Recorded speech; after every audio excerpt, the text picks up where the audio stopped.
Mente, Caráter e Personalidade, volume 1, capítulo 3. Perigos no estudo da psicologia. Satanás, estudioso da mente. Por milhares de anos, Satanás tem estado a fazer experiências com as características da mente humana e aprendeu a conhecê-la bem. Por sua sutil atuação nestes últimos dias, ele está vinculando a mente humana à dele próprio, impregnando-a de seus pensamentos.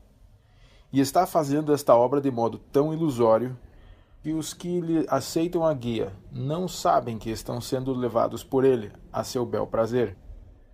O grande enganador espera confundir a mente dos homens e mulheres de tal maneira que não seja ouvida nenhuma outra voz senão a dele.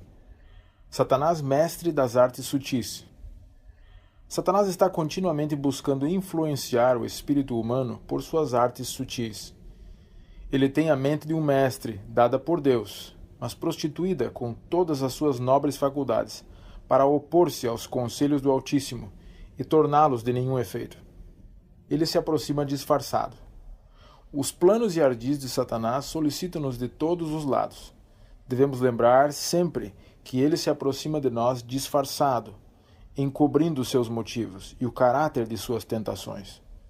Vem com vestes de luz, aparentemente trajado com as vestes de um anjo bom, para não discernirmos que é ele. Precisamos usar de grande cautela, e investigar-lhe detidamente os desígnios, para que não sejamos iludidos. Falso uso de ciências relativas à mente. Nestes dias em que tantas vezes o ceticismo e a descrença se apresentam com roupagens científicas, precisamos guardar-nos de todo o lado. Por esse meio, nosso grande adversário está enganando a milhares e levando-os cativos segundo a sua vontade. Tremenda é a vantagem que ele tira das ciências relativas à mente humana.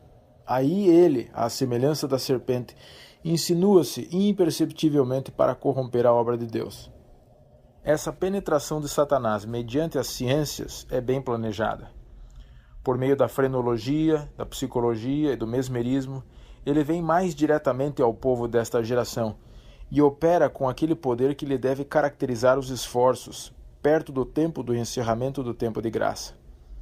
A mente de milhares tem sido assim envenenada e conduzida à descrença. Enquanto se crê que uma mente humana afeta tão maravilhosamente outra, Satanás, que está pronto a aproveitar-se de toda a vantagem, insinua-se e opera à direita e à esquerda. E ao passo que os que são devotados a estas ciências louvam-nas até as nuvens por causa das grandes e boas obras que afirmam ser operadas por elas, mal sabem eles que poder para o mal estão nutrindo. É, no entanto, um poder que ainda operará com todos os sinais e prodígios de mentira, com todo o engano da injustiça. Note a influência dessas ciências, querido leitor, pois o conflito entre Cristo e Satanás ainda não terminou.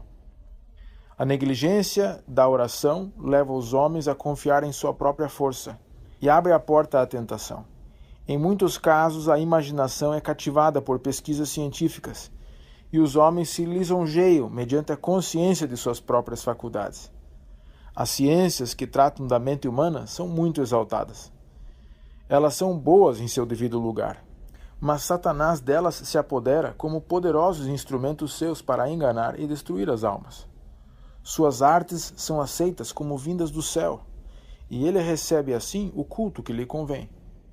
O mundo, que se julga ser tão beneficiado pela frenologia e o magnetismo animal, nunca foi tão corrupto como agora. Por meio dessas ciências é destruída a virtude e são lançadas as bases do espiritismo. Sua obra é distrair a mente humana. Satanás penetrou resoluto, colocando-se entre Deus e o homem. É sua obra distrair a mente humana, lançando sua negra sombra justamente através de nosso caminho, de modo a não sabermos discernir entre Deus e as trevas morais e a corrupção, e o acúmulo de iniquidade que está em nosso mundo. Que faremos então quanto a este assunto? Devemos deixar que as trevas prevaleçam? Não. Existe ao nosso dispor um poder que trará a luz do céu ao nosso entenebrecido mundo. Cristo esteve no céu e trará a luz celeste e espancará as trevas, deixando penetrar a luz de sua glória. Então, em meio da corrupção e poluição e aviltamento, veremos a luz do céu. Não devemos desanimar ante o aviltamento que prevalece na raça humana, nem ter sempre nessa direção a visão mental. Não devemos olhar a isso. Que devemos, pois, fazer? Qual a nossa obra? É ver quão grande amor nos tem concedido o Pai. A astuta insinuação, em contraste com o ataque franco ousado. Se Satanás fizesse ao cristianismo um ataque franco e ousado, levaria imediatamente os cristãos aos pés de seu poderoso libertador, que só poria em fuga o adversário. Em geral, ele não age assim. É astuto e sabe que a maneira mais eficaz de realizar seus propósitos é chegar ao pobre homem caído na forma de um anjo de luz. Com este disfarce, ele atua na mente para atraí-la fora da vereda certa e segura. Ele sempre teve a ambição de dar a ideia falsa da obra de Cristo e firmar seu próprio poder e pretensões. Leva os iludidos mortais a interpretar as obras e milagres de Cristo segundo princípios científicos. Faz que deem a impressão de ser resultado de habilidade e poder humanos. Em muitos espíritos, ele assim acabará destruindo toda a verdadeira fé em Cristo como o Messias, o Filho de Deus. Mentes jovens, seu objetivo principal. É a obra especial de Satanás nestes últimos tempos apoderar-se da mente dos jovens para lhes corromper os pensamentos e inflamar-lhes as paixões. Todos são livres agentes morais e, como tais, precisam levar seus pensamentos a fluir nos devidos condutos. Satanás controla a mente não dirigida pelo Espírito Santo. Poucos acreditam que a humanidade se tenha aviltado tanto quanto se aviltou, ou que seja tão visceralmente má, tão desesperadamente contrária a Deus como é.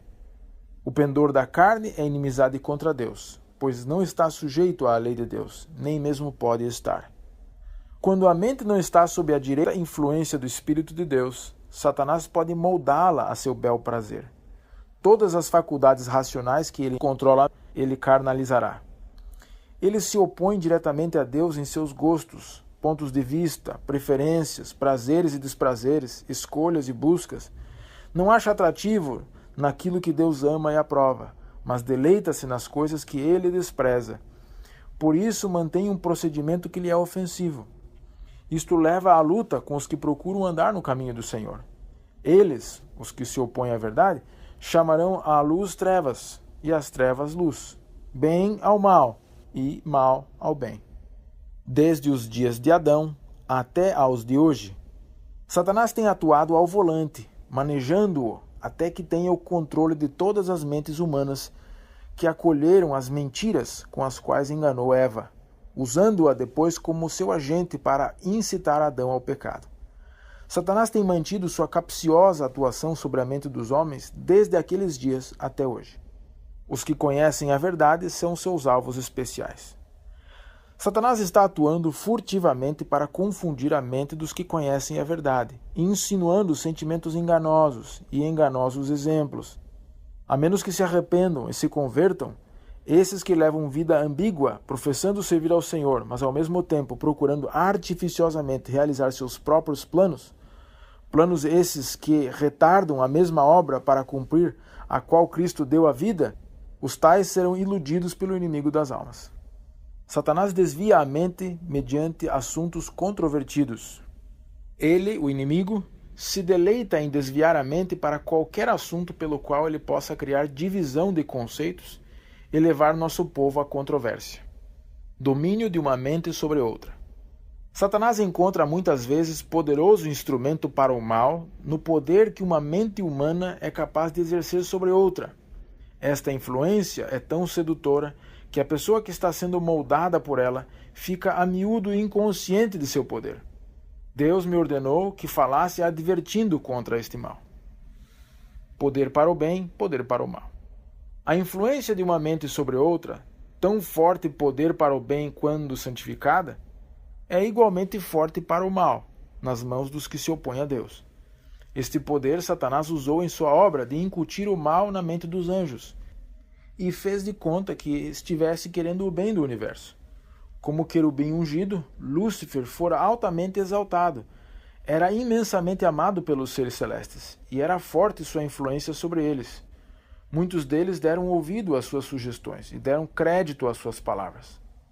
Houve peleja no céu. Miguel e os seus anjos pelejaram contra o dragão. Também pelejaram o dragão e os seus anjos. Todavia não prevaleceram. Nem mais se achou no céu o lugar deles. Não confiar na opinião de um homem só.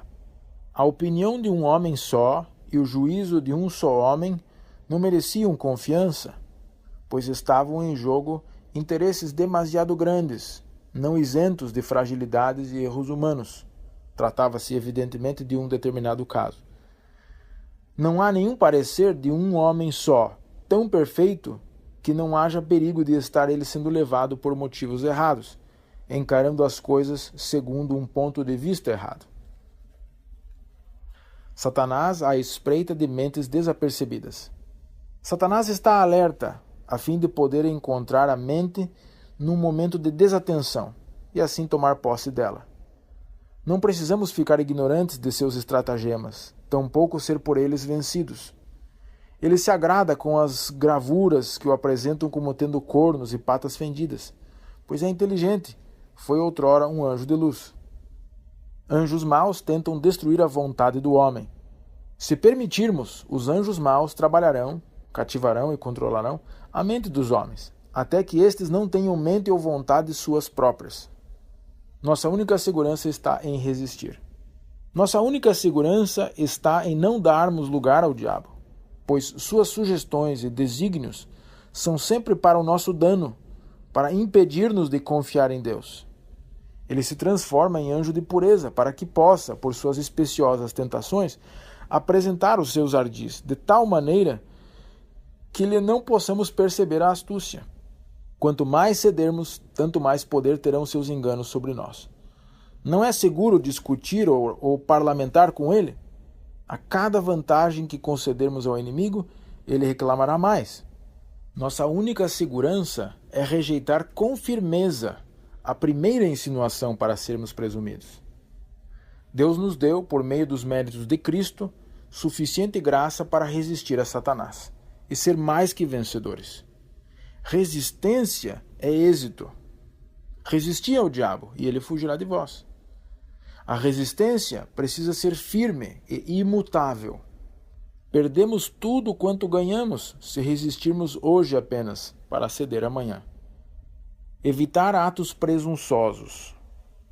Pessoas há que descuidosamente se colocam em cenas de risco e perigo e se expõem a tentações das quais seria preciso um milagre de Deus para saírem ilesos e incontaminados. São atos presunçosos esses, dos quais Deus não se agrada. A tentação de Satanás ao Salvador do mundo, de lançar-se do pináculo do templo, foi firmemente enfrentada e resistida.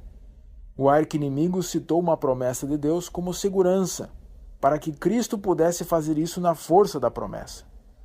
Jesus enfrentou essa tentação com a Escritura. Está escrito: não tentarás o Senhor teu Deus. Da mesma maneira, instiga Satanás os homens a entrarem em situações que Deus não requer que se ponham, apresentando a Escritura para justificar suas sugestões. Fé genuína e presunção. As promessas de Deus não devem ser reclamadas temerariamente por nós, como proteção, ao mesmo tempo que nos precipitamos desassombradamente no perigo, violando as leis da natureza ou desconsiderando a prudência e o juízo que Deus nos deu para deles usarmos. Isto não seria fé genuína, mas presunção. Satanás vem a nós com honras mundanas, riquezas e prazeres da vida. Essas tentações são variadas, a fim de irem ao encontro de homens de toda a espécie e classe, tentando-os a se afastarem de Deus, para se servirem mais a si que ao Criador. Tudo isso vos darei, disse Satanás a Cristo. Tudo isso te darei, diz ele ao homem. Todo esse dinheiro, esta terra, esse poder, e honras e riquezas eu te darei. E o homem fica encantado, iludido, e traiçoeiramente seduzido para a sua ruína. Caso nos entreguemos à mundanidade de coração e de vida, Satanás fica satisfeito. Ou anjos maus, ou anjos de Deus controlam a mente dos homens. Ou os anjos maus ou os anjos de Deus controlam a mente dos homens. Nossa mente, entregamo-la ao controle de Deus ou ao controle dos poderes das trevas. E bem nos fará indagar onde estamos hoje, se sob o pavilhão ensanguentado do príncipe Emanuel ou sob a negra bandeira dos poderes das trevas. Só se cedermos. Satanás não pode tocar a mente ou o intelecto, a menos que lhe cedamos. Necessidade de clara visão. Clara visão espiritual é necessária para discernir entre a palha e o trigo, entre a ciência de Satanás e a da palavra da verdade. Cristo, o grande médico, veio ao nosso mundo a fim de dar saúde e paz e perfeição de caráter a todos quantos o receberem. Seu evangelho não consiste em métodos exteriores e representações pelos quais a ciência de uma obra má pode ser apresentada como grande bênção, para se demonstrar posteriormente grande maldição. A oração prevalecerá contra Satanás. A oração da fé é a grande força do cristão, e com toda a certeza prevalecerá contra Satanás. Por isso é que ele insinua que não temos necessidade de orar. O nome de Jesus, nosso advogado, ele detesta. E quando sinceramente vamos ter com ele em busca de auxílio, as hostes de Satanás se alarmam. O negligenciarmos o exercício da oração serve bem ao seu propósito, pois então seus prodígios de mentira são acolhidos mais depressa. Aquilo que ele deixou de conseguir ao tentar a Cristo, ele consegue, pondo diante dos homens suas enganosas tentações.